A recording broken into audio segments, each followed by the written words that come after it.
After Noah's pale, moonlit return with Lily, the woman he adored, back to a country she despised, everything took a wild turn. It wasn't long before Noah had me locked up. When I eventually got out, there he was waiting to pick me up. "Don't rile her up again," he warned, even as I managed a small, ironic smile. "No need. I'm with a new guy now," I replied. Climbing into his car, the vehicle of his sworn enemy, Noah's expression instantly shifted. "You've got some nerve trying someone else," he growled. When I was released from prison, Noah arrived again to fetch me, this time driving a sleek sports car. Leaning against the door, he looked strangely out of place amid the dusty surroundings of the old prison grounds. He handed me a cigarette and remarked, "You've been through hell." Lighting it for me, he seemed unusually thoughtful. "Let's go buy some jewelry as an apology," he suggested. I studied his handsome face, those long, mysterious eyes framed by heavy lashes, forever masking his true thoughts. With a nonchalant smile, he said, "You go back and tell Lily you won't make her angry again. I'll find you a hidden villa where she won't find you." Lily, his fiancée and my sworn rival, held all the power to condemn me with a mere word. A power that once nearly led to my demise in prison. Now, somehow still alive, Noah expected me to make amends with her. His carefree appearance stirred memories from 3 years ago, when a similarly enigmatic Noah had offered me a cigarette in my time of destitution. "I heard your family's in shambles. Why not tag along?" he had said. At that time, my world had crumbled. My family was bankrupt, my father had abandoned us, and my seriously ill mother and I were left to fend for ourselves. Despite my mother's desperate need for money, a need so dire that even juggling 3 jobs wasn't enough, I found myself begging all my friends for any help they could spare. I even ended up on my knees, pleading, only to be met with ridicule. That circle worshipped wealth and looked down on the poor, pushing me to a dead end. In my darkest hour, Noah rescued me. I became his mistress. My mother received the treatment she so desperately needed. I moved into his villa, cruised in his sports car, and the rare, expensive jewelry that once felt so unattainable now belonged to me. Noah told me to just savor it all. As our relationship deepened, he kissed me in the quiet hours of the night, saying, "Just stay by my side and be happy. Don't overthink it." After facing bankruptcy, I overhauled my lazy ways. I forced myself to exercise, took up yoga to maintain a trim figure, and even indulged in medical beauty treatments to keep my appearance on point. I dusted off the piano and violin, always ready to perform for Noah, and studied economics, arts, and literature to have something interesting to say when needed. The harsh truth after bankruptcy was that if someone was willing to invest in you, you had better keep them happy. I used to have a reputation for being arrogant and unyielding in our social circle, but now I'd even learned baking, cooking, and horseback riding, skills that allowed me to be useful whenever Noah needed me at his country horse farm. There was a moment when Noah gently pinched my chin, his other hand caressing my face, saying, "Actually, you don't have to do all this fuss. Just dress up and look pretty." I gave him a sweet, standard smile. "Mr. Noah, I'm here to please you," I thought, recalling how he had saved me. I devoted myself to him so completely that I forgot I was merely his pastime, funded by his money. I even secretly began to fantasize about growing old with him. Before our family's ruin, I'd been a socialite, and nobody warned me that the cardinal rule for a mistress was never to fall in love. Falling in love, they said, only leads to misery, and I was oblivious. So, when Noah's pale, moonlit return with Lily occurred, retribution was inevitable. Noah loved Lily, and Lily adored Ethan. The day Lily chased Ethan overseas, Noah took me in. Later, I came to realize that Noah supported me simply because Lily and I were the least compatible pair in our social circle.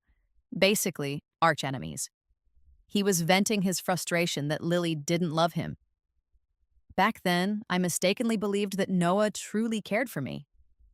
When he stopped coming to see me for a while, I assumed he was just swamped. I called him, and he abruptly hung up. I figured he was busy. One day, he returned with red marks on his neck from sleeping with someone, and I dismissed it, thinking maybe he was just under the weather or had an allergic reaction. Early the next morning, after much struggle, he embraced me wearily, murmuring, I won't ignore you, trust me. I was touched, thinking he was finally making time for me. But when Lily showed up at my door, I realized just what he had been busy with. Lily looked at me like a champion dog sizing up a stray. Sophie, how can you be someone's mistress? She sneered. That night, Noah proposed to me, and I said yes. Lily showed me a ring and scoffed. Do you even know what a mistress is? I wouldn't waste my time on someone like that. Not worthy of being called a rival. Just an object for release. I recalled the time I'd shyly shown Noah that ring, imagining the wedding dress I'd wear. But now, that same ring adorned Lily's finger. I wanted to endure it, but I couldn't. The word whore echoed too harshly in my mind, and that ring shone too glaringly. Noah had always treated me so well that I felt entitled to compete with Lily. In a fit of rage, I raised my hand and swung, delivering 2 crisp slaps to Lily's face. I work out regularly, you know, I thought, as she stared at me coldly before letting out a mocking chuckle.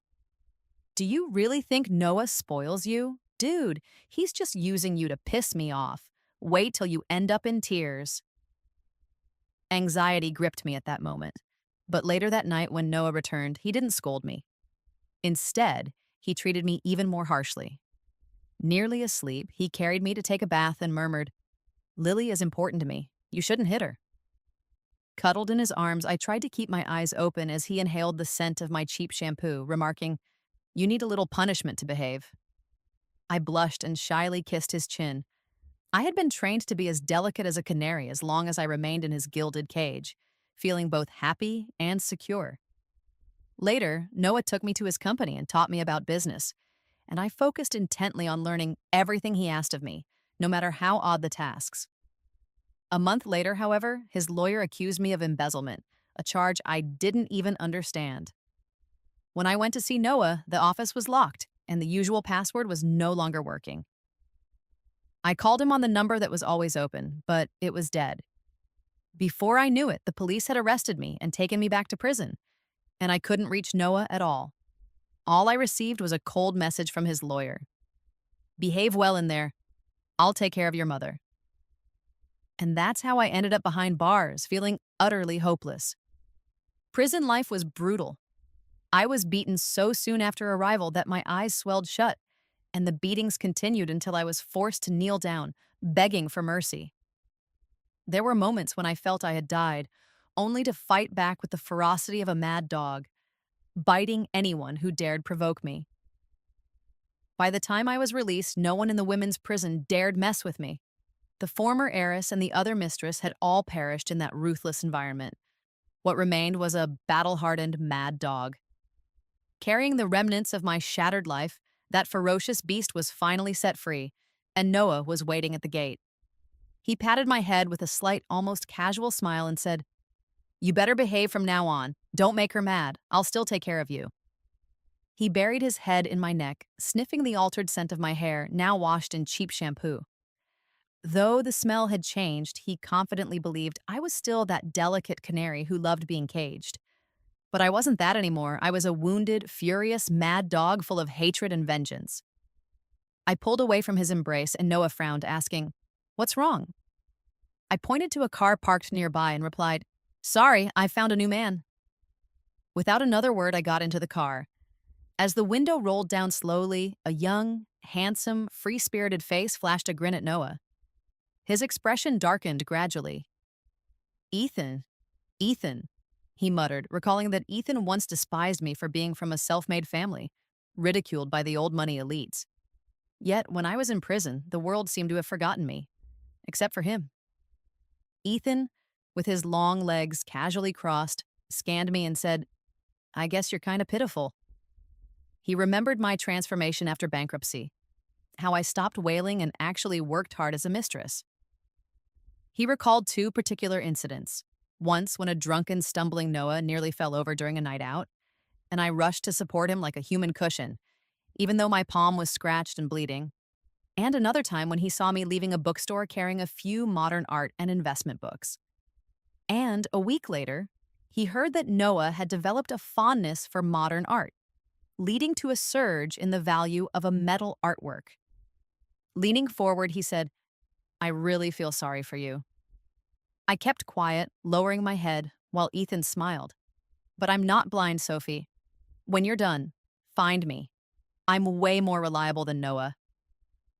His words, though laced with a bit of streetwise charm, revealed a determination and fire in my eyes that he clearly appreciated.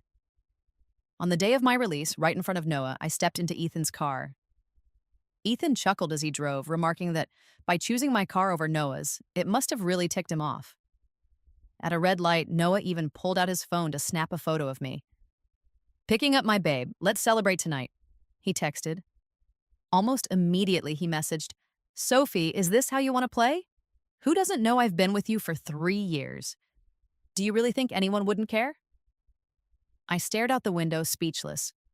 Somewhere deep inside, there was a sharp, painful ache, an awareness that someone who'd been with me for 3 years knew exactly how to dismantle my self-esteem. The more it hurt, the more I began to despise Lily, Ethan noted. In our circle, there was a bizarre tendency. When someone we admired turned indifferent, we would obsess over them even more. Ethan, ever the rebel, once let Lily pay for drinks for everyone except him, and, in a bad mood, he slammed his glass down, turned away, and refused to acknowledge her. That act only made Lily chase him more, even abroad. One day, Lily urgently called Ethan. "When did you two get together?" And he coolly replied, "Just now," confessing his love without any pretense. Lily, in a fit of anger, retorted, "Don't you know? Sophie, let Noah have his 3-year fling with her, and when he's over it, he kicks her to jail. Noah never even saw her as anything special." I bit my lip, closing my eyes, aware that Ethan wasn't really after me in that way. Still, I gritted my teeth as memories of my painful past mocked me. Life has a way of shattering your pride.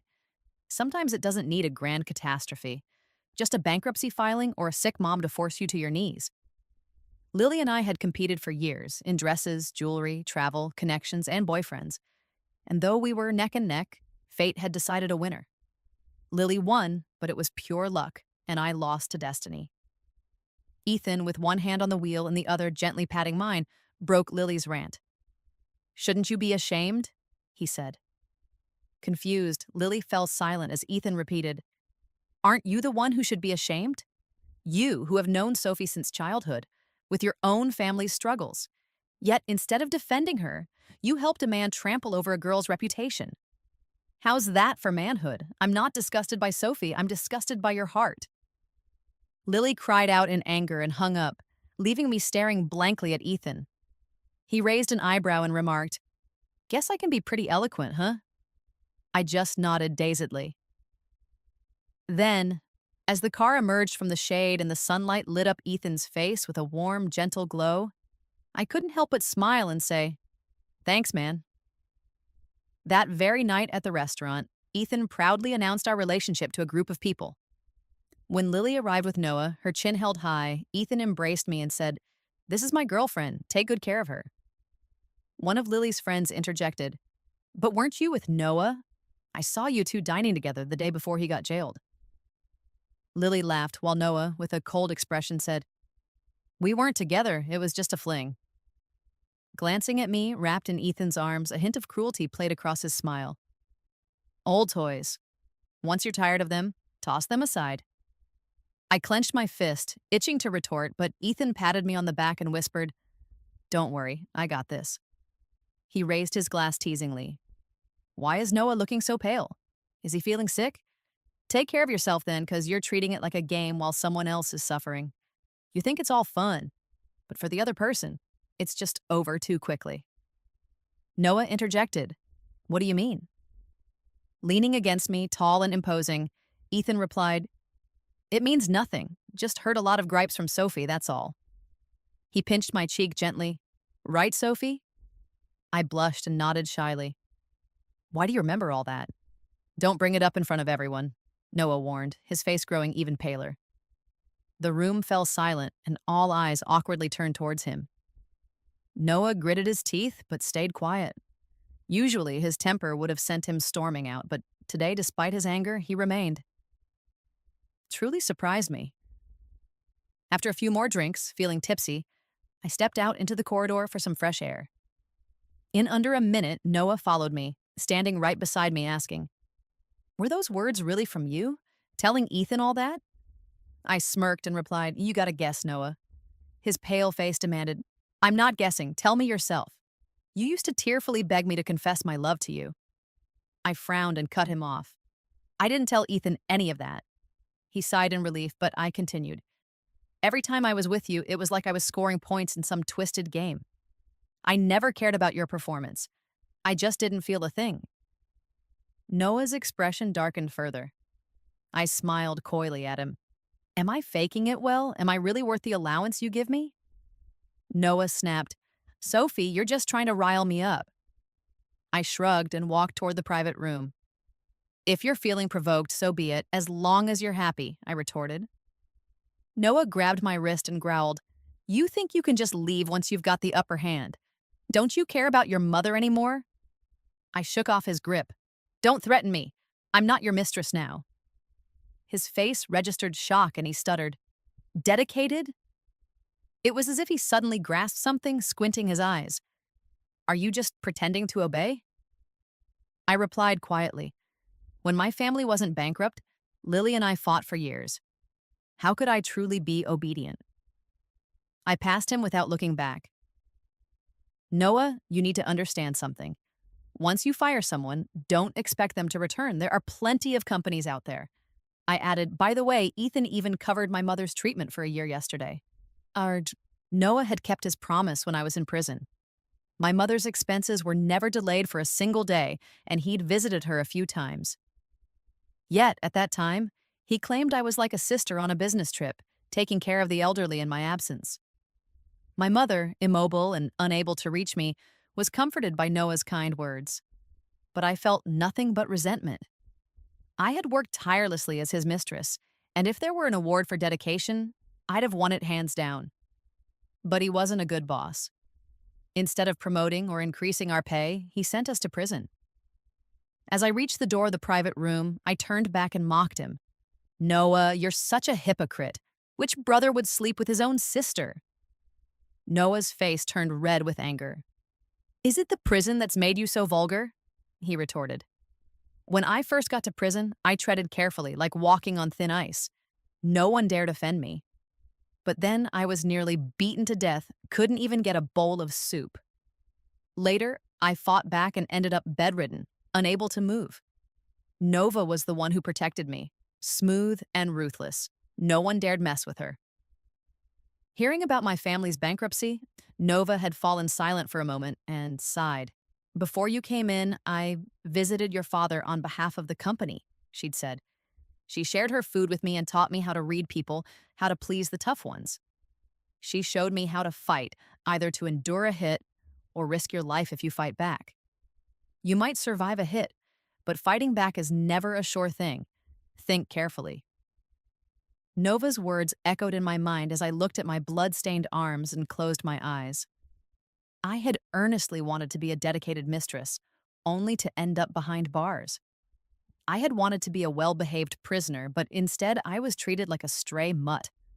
I'd had enough, fed up with a world that bullied the weak. I once hoped to compromise in this unforgiving world, softening my wealthy lady pride until it crumbled into dust. But the world just kept ignoring me. I lay in bed, watching my blood stain the sheets red, while my pride slowly pieced itself back together, bit by bit, until I could lift my head again, even if it was covered in dirt and shame. From that day forward, I vowed never to compromise or simply endure. I might let go of life itself, but losing my dignity was never an option. I would reclaim the lost respect, even if it meant risking everything. Every day, I fought relentlessly, trading scars for dignity. The price being numerous, fierce marks, and the end of ever wearing revealing clothes. And now, I was forced to relive those prison incidents within our circle. When I returned, I hadn't known what Ethan had already told others, yet everyone regarded me with newfound respect. Ethan's family, though new money, was rapidly rising, making people both look down on and fear them, even warning their children not to mess with them. After a meal, a tipsy Ethan grabbed my hand and led me outside, where Noah's expression darkened. "Where do you think you're going?" he asked. "Going home with Ethan. What else?" I replied, puzzled. Noah took a deep breath, gritted his teeth. "Shouldn't you go check on your mom?" I blinked. Now? In the middle of the night? Noah fell silent. Lily, looking uneasy, spoke up. "Noah, I'm not feeling well." Then he seemed to remember something. "I'll take you home." As I got into Ethan's car, my phone buzzed with a message from Noah. "I'll give you one more chance. Come back to me." I couldn't help but chuckle and show the message to Ethan. Leaning on his chin, Ethan said, "3 points." I asked, "When can I strike back?" "Over 8 points," he replied, and I nodded, closing my eyes in silent agreement. We sat together in the back seat for a while in silence. Eventually, Ethan dropped me off at an empty apartment he owned.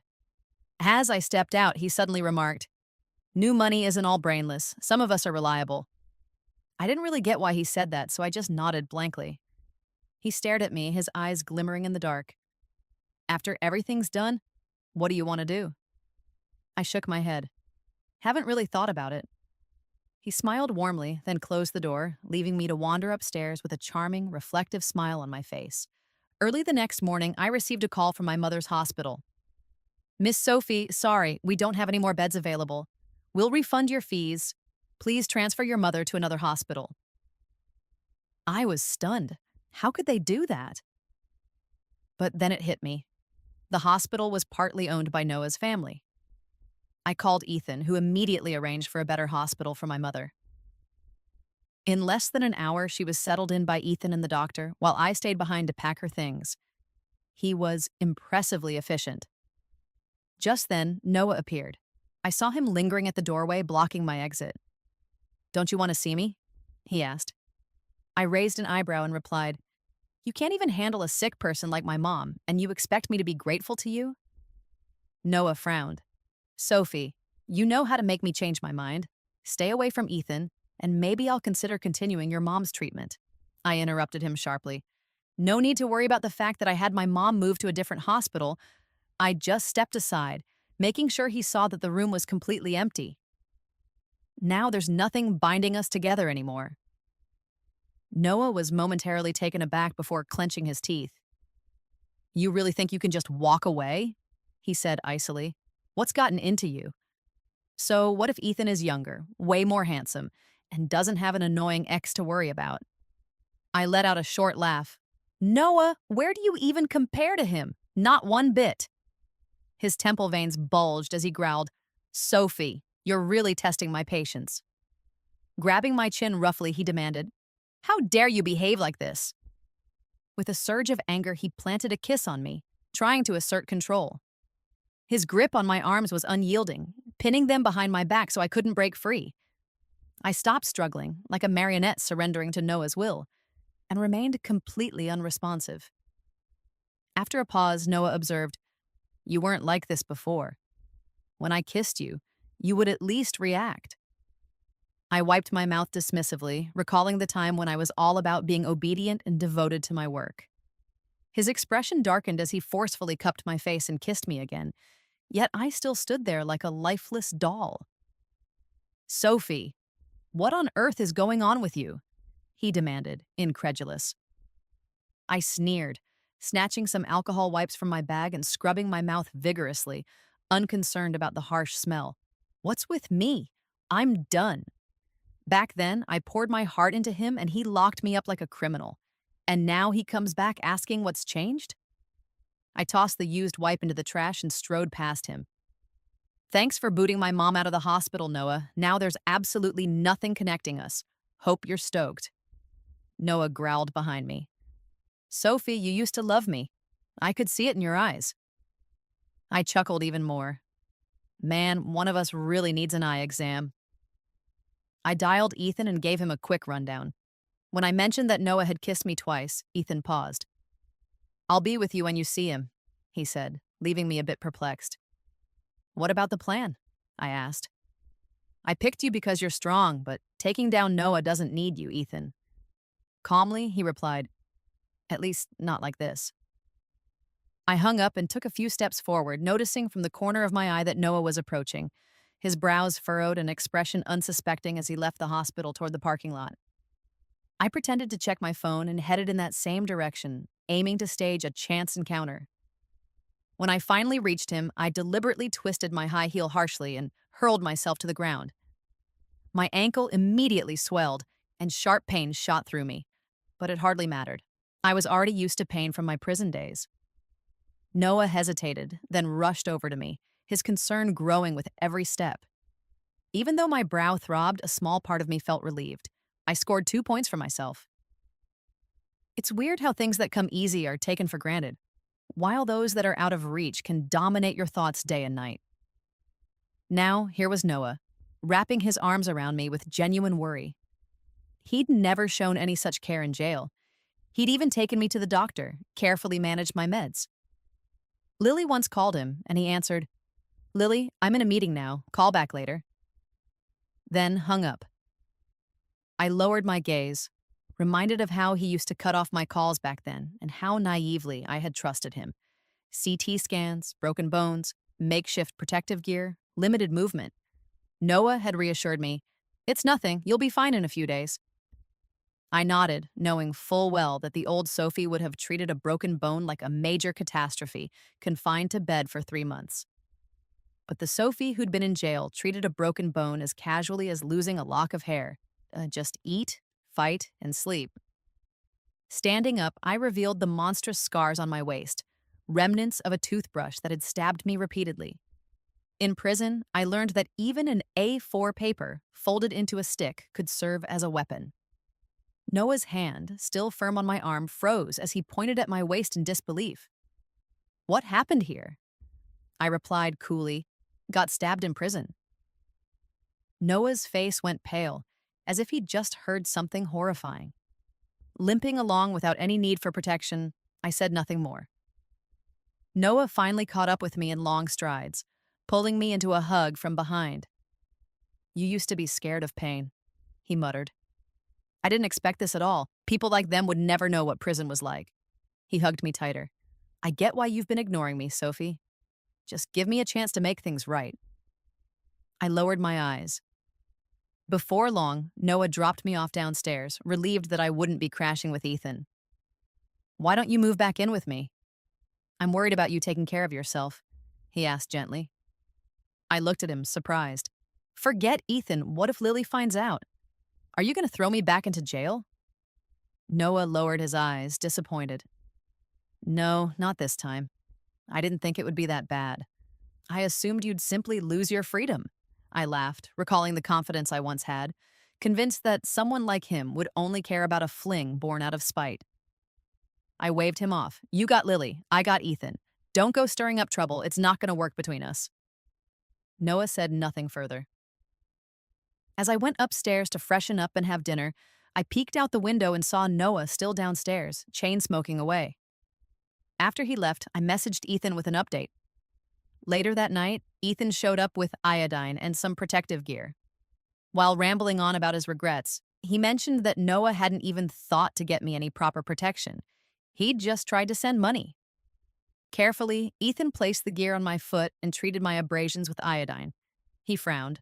"You're way too reckless." I shrugged. "How else am I going to pull this off?" Ethan wrapped my foot in gauze, clearly worried. "If your plan is to rely on this reckless streak, then I'd rather stop it." I could sense the deep concern behind his eyes. "I know, but I gotta do this on my own. It's become an obsession. If I don't, I'll live with regret forever." Ethan looked up at me. "But you can take your time." I shook my head firmly. "Ethan, you don't get it. If I don't do it myself, I'll always be haunted by that regret." After a long pause, Ethan finally agreed. "All right, but what happens once you're done? You gotta think ahead. You can't just retire to jail, can you?" I sighed. "I honestly don't know yet. I just want to bring Noah down." Ethan then asked, "So, do you have any hobbies? I mean, you learned a lot from following Noah. Do you have any interests outside of him?" I thought for a minute. "Honestly, nothing. Everything was just for his sake." Ethan pressed further. "What about before Noah? I wasn't sure why he cared, but memories of a time when my family hadn't gone bankrupt came flooding back.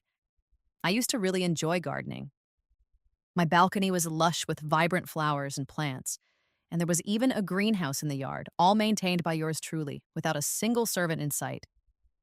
Ethan nodded thoughtfully, got up, and said, I'll hook you up with a part-time maid so you can take a breather.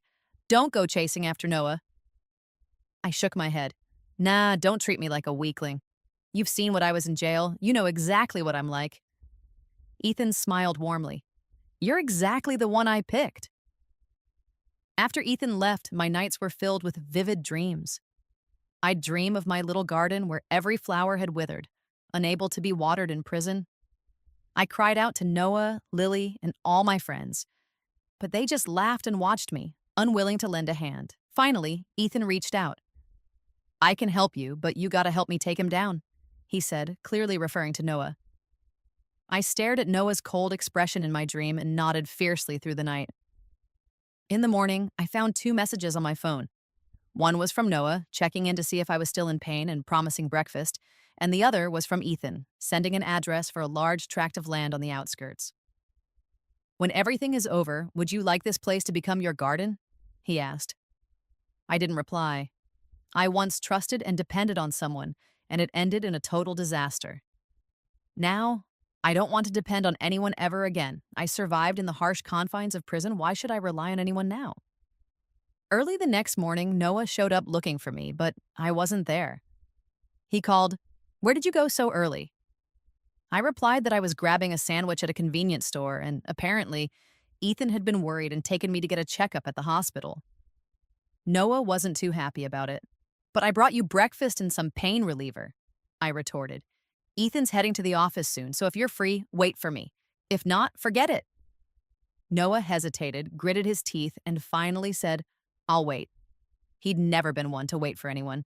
Everyone else was always waiting on him, and I sensed his unhappiness. That day, I went shopping, had afternoon tea, and spent the entire morning out and about. After 3 long years in prison, I had nearly forgotten what it felt like to simply shop. At 10, Noah called again, asking if I was coming back. I was getting my nails done and explained, Ethan wants to have lunch with me. He asked that you wait for him, then you can head back. I hung up. Soon after, Noah called again, and I chose not to pick up. A while later, he sent me a message. Sophie, don't treat me like this. I know you're getting your nails done. I can hear it. You used to care so much about me.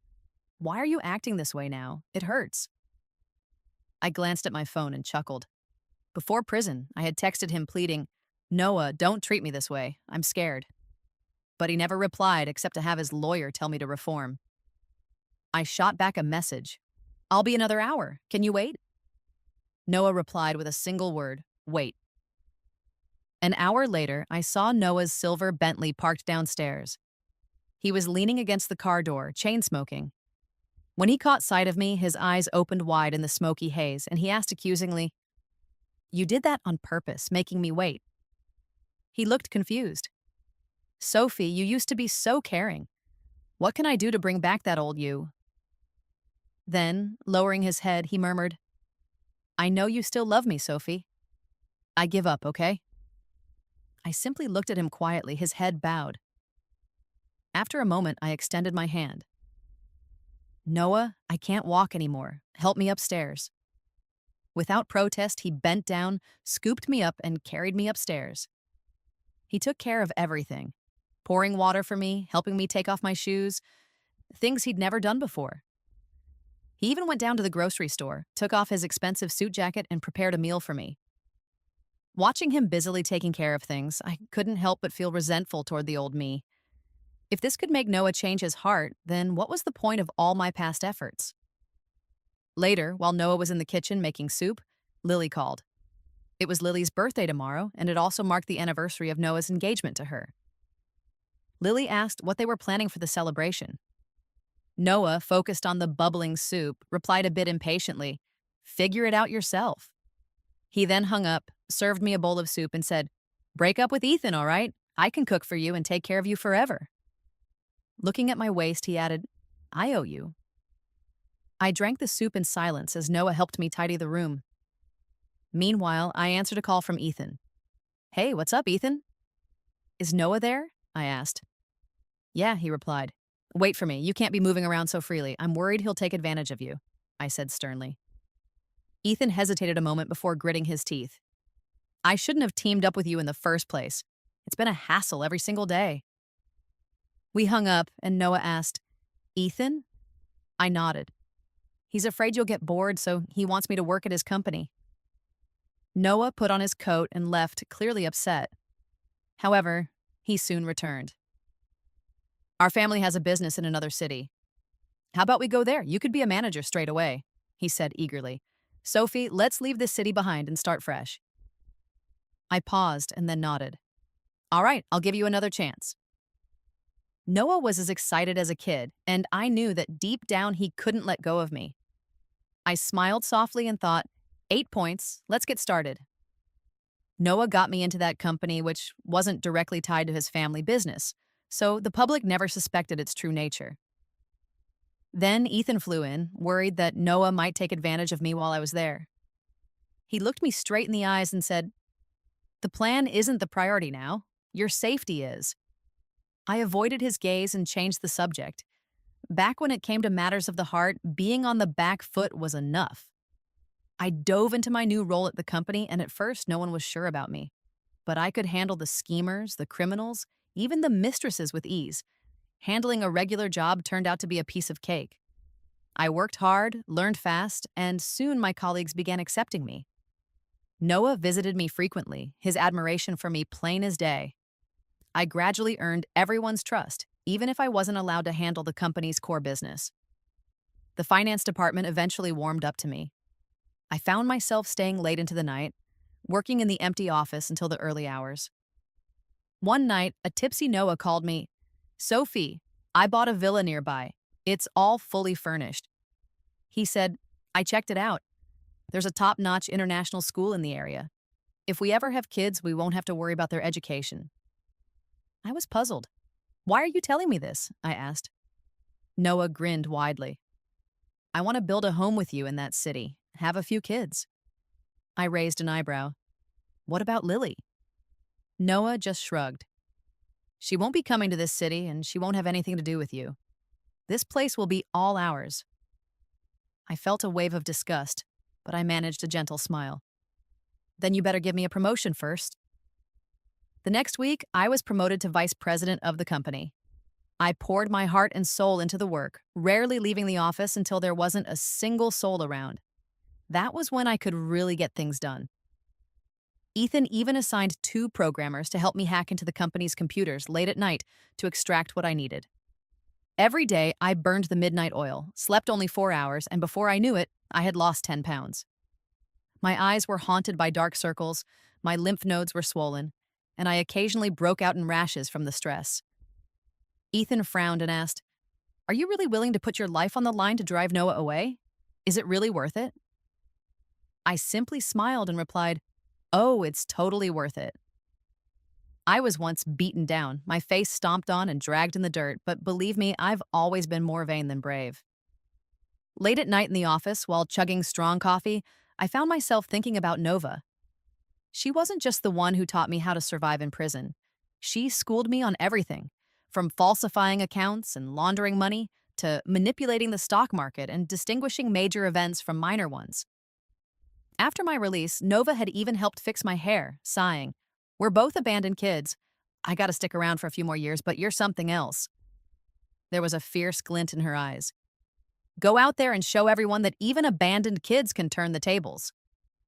Nova had once been a senior executive at Noah's company until they framed her, sentencing her to over 10 years. That was how they did things. Once you weren't useful anymore, they'd cast you aside without a second thought, as if it were no big deal. I, however, found their laughter utterly infuriating. I wanted to overturn their so-called chessboard using the identity of a castaway and maybe even crush their high and mighty attitudes. I put down my coffee, stashed away the hard drive, and went downstairs to have dinner with Ethan. He'd been keeping me company for the last 6 months. With a smile, he remarked, My parents are always full of energy, and here I am, stuck in the company. It's starting to bug them. Lowering his head to cut his steak, he casually added, I might as well stick around with you. I sipped my white wine and smoothly changed the subject. It's been half a year now. The evidence collection is nearly done. Ethan raised his glass and sneered. Thank goodness you won't have to see Noah ever again. Can you believe that guy still wants to settle down with you, even though he's engaged? I chuckled. How can you have moral high ground when it comes to Noah? My hard drive is almost bursting with evidence of his family's money laundering, shady foreign exchange dealings, and securities manipulation. They act all high and mighty like they're untouchable. But trust me, behind that facade is a nasty, foul-smelling underbelly. This company was Nova's little creation for doing all the dirty work for Noah's family. She knew exactly where to find the evidence on each person's computer. I'd been over there before, and she'd even gotten a reduced sentence for cooperating. When I saw her, she smiled broadly. Sophie, you're looking so good now that you've cleaned up. Don't come back here, though. This place is jinxed. I nodded with a grin. Okay, I'll wait outside to meet you. Just as I was leaving, I casually mentioned, the evidence against Noah's family is locked down. They're all going to be exposed. Nova froze for a moment, nodded, and with tears brimming in her eyes, urged me to leave quickly. As I stepped out, I could hear her crying inside. No one dared mess with Nova in prison. She'd always been willing to fight till the end. Right now, she looked like a wounded little kid with a ton of grievances. She had sold herself to Noah's family at 22, worked her tail off for over a decade only to be abandoned and thrown into jail in mere seconds. Compared to her, my grievances were nothing. Taking a deep breath as I left the prison, I made a call.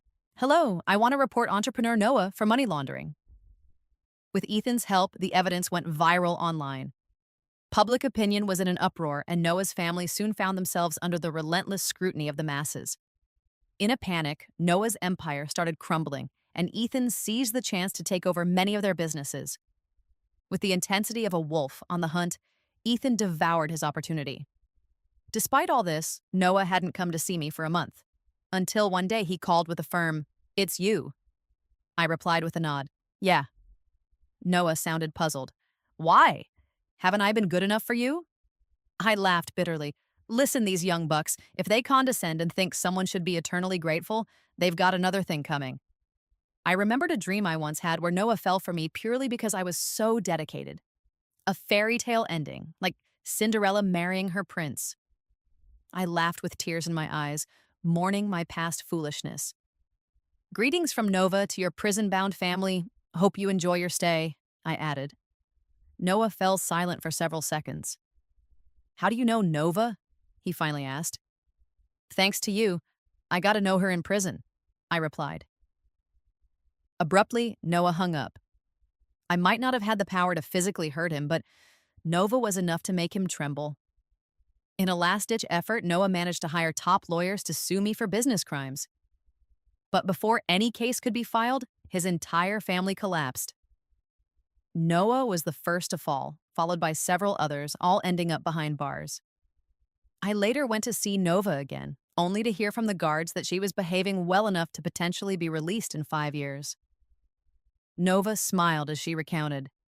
Sending others to prison all along, now it's their turn to taste their own medicine. She then asked, so what's your next move?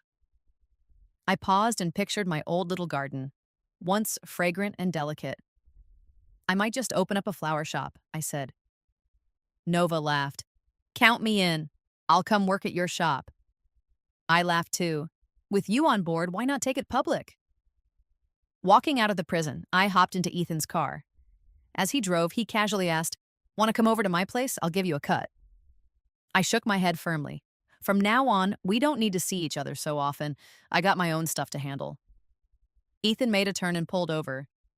What do you mean? How do you see me? I turned to him, puzzled.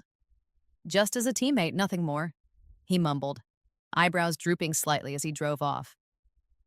After about 50 meters, he stopped again and said, does it have to be just teammates? Maybe it doesn't have to be that way. I looked at his disappointed expression, like a golden retriever missing its favorite chew toy, and burst into laughter. The sunlight played on his face just like the day he had picked me up from prison. I lowered my head, trying to stifle a smile. Let's see how it goes.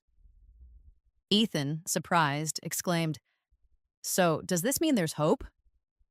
He turned the steering wheel with renewed energy, whistling as we drove forward. The sunlight ahead was perfect, warm and comforting.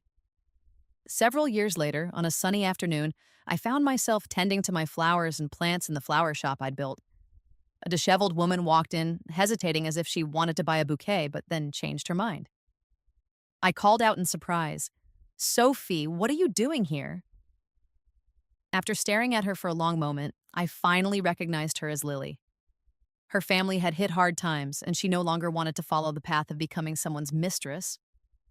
But I couldn't just belittle her. If it weren't for her, I might have ended up with Noah. I never believed that Noah would find a mistress fascinating for too long. Maybe the day would come when even going to jail wouldn't be enough to keep him interested. Lily, worn down over the years and with her initial arrogance long gone, looked at me with a hint of jealousy. "You made it.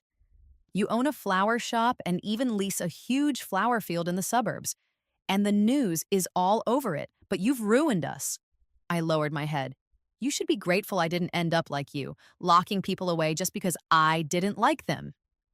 Then, in a bold move, I lifted my shirt to reveal the deep scar on my waist, a testament to the time I was stabbed multiple times with a toothbrush, a wound that looked like a gaping maw with sharp fangs silently staring back. Lily took a few hesitant steps back, too scared to speak. I chuckled lightly. "You scared already?" I added, "I could tell you all about my prison time if you really want to be even more freaked out." Lily trembled. "You're not trying to scare me, are you?" I shook my head. "Nah, I'm not trying to make things harder for you." To cut it short, the one who personally sent me to prison was Noah. You're just an accomplice who's learned her lesson. I handed her a black lily. "Take this as a birthday gift, but don't come back to my shop, all right?" Lily's face flushed red as she stared at the flower and then bolted out. After a few moments, she came back, picked up the lily again, and with red, tearful eyes said, "I know what you mean, but I haven't had flowers in ages." Lowering her head, she choked out, "I'll take it as your blessing." Watching her tearful departure, I paused, then took the black lily back from her hand and exchanged it for an African chrysanthemum. "Don't come back again," I said firmly. After Lily left, Nova stepped out from behind a shelf of flowers. "Ah, softened up, huh? But she's not the main culprit," she remarked. I shook my head. "Let's go check out the next shop." At that moment, Ethan stuck his head out of his car at the shop door, asking, "Where to next?" I grinned. "I'll drive you, Nova." She teased, "Is he still your teammate? When did that change?" As we walked toward Ethan, I replied casually, "It's coming soon. When I'm strong enough, when I don't fear betrayal or pain, when I'm not scared of love's side effects, I'll smile and embrace it." The sunlight shone warmly on both Ethan's and my faces as I closed my eyes, soaking in that comforting glow. And that, my friend, is how everything changed.